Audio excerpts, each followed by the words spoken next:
¿Pero harto de qué, cariño? ¿Qué te pasa? Que tiene novio. Que te calles. Uy, eso es que sí. Que no tengo novio, ¿vale? Ni tengo, ni he tenido, ni voy a tener. Hijo, por favor, ¿eh? Hijo, si quieres estar soltero es normal a tu edad, pero... Es que no me habéis entendido. Mamá. Huela, qué fuerte. Es que... Hijo, por favor, no, ¿eh?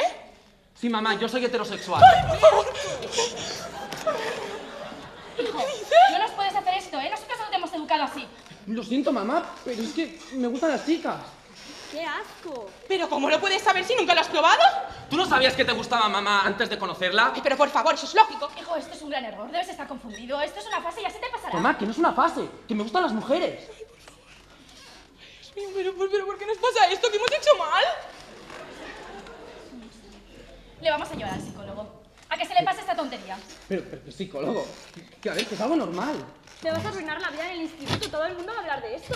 ¿De verdad te crees que soy el único heterosexual del instituto? Los frikis marginados. Esto es el fútbol. Te lo dije. No, pero que tú, que si al niño hay que darle lo que quiere, que si el fútbol es lo que quiere. Y ahora mira. Mira lo que nos ha traído. ¿Pero por qué nos haces esto? ¿Pero por qué os hago el qué? Por favor. Le voy a llevar al médico, ¿eh? Hay muy buenos especialistas que pueden tratar todo esto. Pero Al ¿qué dices médico de se mí? va a ir. Pero mamá, ¡Ay, que es ay, normal. pues ves, Pero a la que es parroquia te vas a Pero es ir. que no importa lo que lo siento. A Valencia te haces, que me van a quitar la Pero que va a arruinarte la vida, que es algo normal, mamá. Una pelota de fútbol. ¿Y cómo se En tu ocurre? vida.